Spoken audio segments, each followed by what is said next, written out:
Good day, beloveds.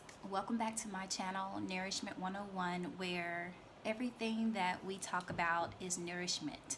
Not just the food that you put in your mouth, but also the food that goes in through your ears, through your nose, through your mind, all right, and through your skin. So today I just kind of wanted to give you or take you on a question journey, because questions are the way that I feel enlightened, and that's because every question that I ask, it is traveling in a 360-degree circle to bring me the answer, and I just have to make myself open and be available to receive whatever the answer is, whether I like it or not.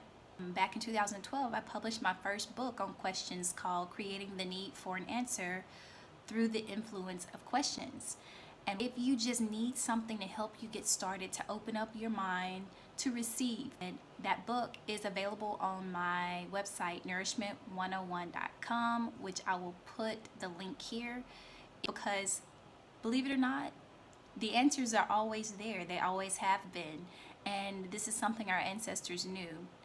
But without the question to unlock the answer, then what's the point of having the answer?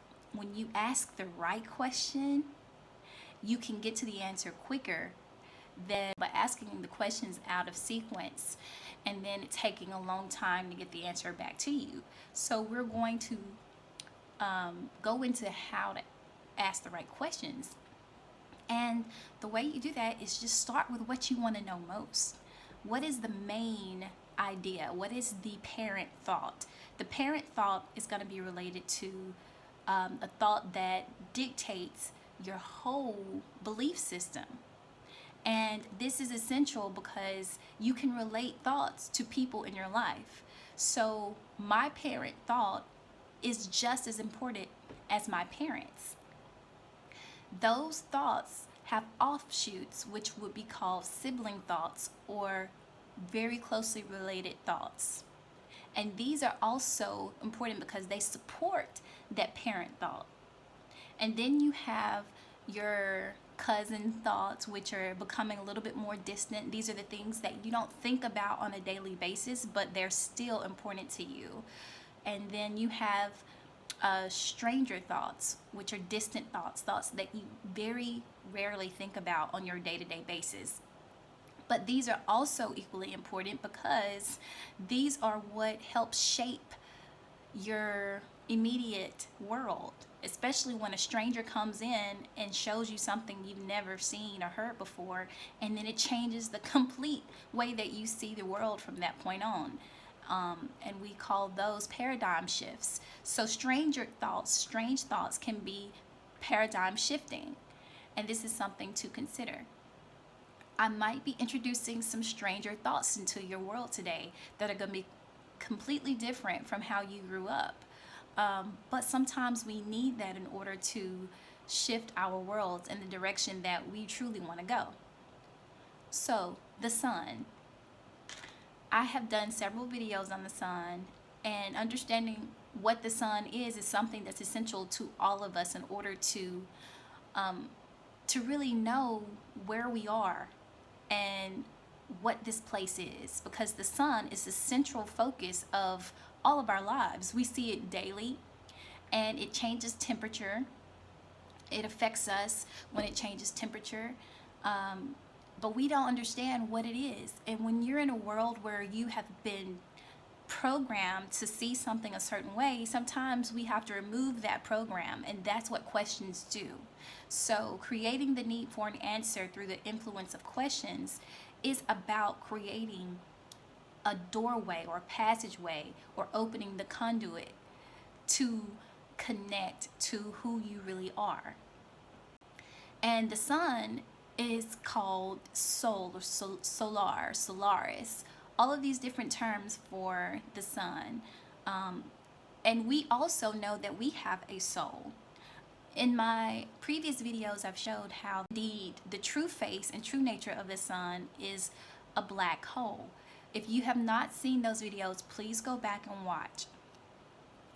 So this black hole is attracting light, all things that are light. And light is information, light is energy. So it's attracting all of this information in and collecting it into what we call sun or soul. This collection of information makes up things that you relate to you. It's your memories, it's your experiences, it's all of the different things that you have encountered in your lifetimes. Whereas you may not see the separation and understand how many lifetimes you've had, but your soul does. And that's why it's important to not lose your soul. The sun would be the equivalent of the earth's soul, the collection of all the information of all the times and all of the experiences that the earth has had. It is very, very bright, okay? Because it has all of this light that has gone into it, this information. And it gives this information off in the form of heat. And of course, the older the earth gets, the hotter the sun gets, because it's collecting more and more light, more and more information. Now, the sun, the saying, there's nothing new under the sun, is a testament to everything that has been experienced is in the light. It is seen. And the sun is the epitome of shining light to bring things into manifestation, because it has already been done. So if you can see it, that means it's in the past. Your future lies in the dark, in the abyss. The unknown is what you and I really should be gravitating towards, but we are afraid of the unknown. So there's this beautiful book by J. Krishnamurti called Freedom from the Known. And that book shows you the line of questioning that you need to have for everyday things in order to free yourself from it. Because to be attached to what is known is keeping you in a cycle. And we keep getting recycled over and over again because we don't know how to let go. We don't know how to surrender. We don't know how to release the baggage. And while the sun is important to us and our souls are important to us, it can sometimes be convoluted with all of these experiences that we hold on to, and we don't let go of them, so we don't know how to have a new experience. And the questions help with that, people. I am so serious. So when you begin to ask questions, you can start seeing things for what they truly are. Before this video, how many of you today saw the sun as a central object to the earth, like our soul or heart is to us? So it helps you see things in a different way so that you can make sense of the world that you live in without the program running, okay? Because it's easy to steal a child's soul when they're so young that you grow up and you don't even know that it's gone. So you can get it back. When a child has become a grown-up without a soul, they stop caring about themselves. They stop being interested in their health. They stop being interested in their survival, their livelihood. Do they want to die? No, but they don't carry out the right processes or habits. They don't develop the right habits to stay alive. And part of having your soul is protecting yourself, loving yourself, giving back to yourself, freeing yourself. And right now, there's so many addictions that we have that we don't know, that they are to a detriment to our soul. Because these habits can be taken over to another lifetime and just keep you locked in the cycle. Remember, the goal is to get out of the cycle, get off the rat wheel, so to speak.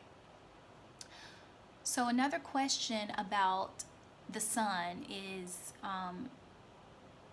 since everything has been that the sun represents or the soul represents has been known, how do you tap into that which you do not know? How do you find a way to be creative and innovative without using old information? How do you allow something new to come in? And these are questions that I've had for a long time and questions that I've started with. And some of them, for example, in the book, are tapping into what we have inside of us already, like the elements. What is water? What is representative of water in our bodies? Is it our blood? How the rivers and lakes and streams connect on earth are similar to how the blood connects in our body to different parts of our bodies, and how it takes nutrition to different parts of our bodies, just like rivers and streams take different elements of the soil to different parts of the land. Okay, so what you first have to do is ask, what is your connection to the earth? What is earth? Is it a living organism? What does living mean? If you think about it, everything is living as long as it moves, as long as it is constantly evolving. And the thing about movement is you won't be able to see movement all the time, but doesn't mean that it's not moving. For example, you don't know that a tree is growing until after a certain amount of time has lapsed, and then you say, oh wow, this tree is moving even though I can't see it, but it's living. So is the soil, so are planets, so are stars, so are rocks and stones, and all of the other different things that you have been taught are inanimate or not living. Well, first of all, correct that. That is such inferior thinking. If you've ever flown on an airplane and you get to a certain level, the earth starts to take shape. You don't see any movement below from once you get high enough. You don't see any cars moving or any people on earth, but when you get close enough to it, then you start to see that there's so many different life forms that are vibrant and that are moving around, and that make up the whole organism. And that's how it is on your body. You don't see the bacteria that is on your body that makes up the whole organism. Just like you don't see people moving when you're 30,000 feet up in the sky. You don't see these organisms on rocks because from a distance, everything looks like one. It looks like a whole. But when you get close enough, then you start to see all those different moving parts that make up the whole.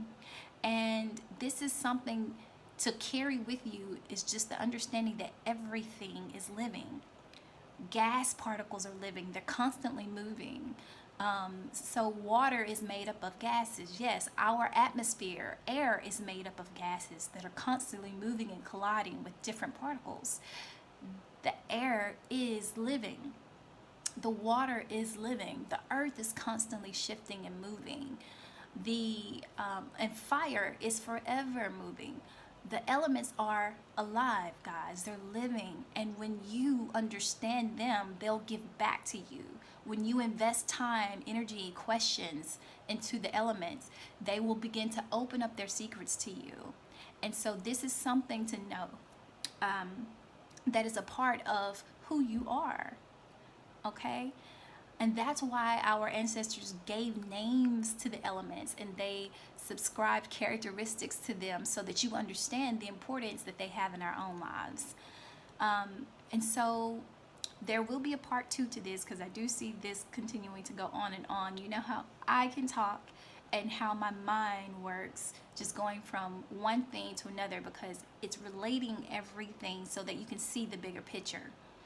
And so the first step is to ask questions, and I would encourage you to sit down and start writing questions. You don't have to worry about where the answer is going to come from or how long it's going to take, but write the questions down to the answers that you do want to know, no matter how silly it is.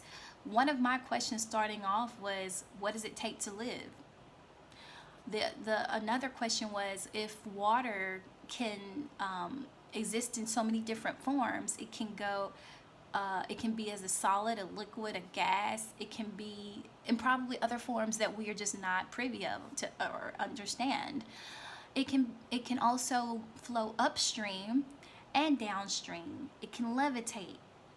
If most of our body is made up of this water, this element, this entity, then once we understand the entity and know how to use and manipulate it, what can we do with our bodies?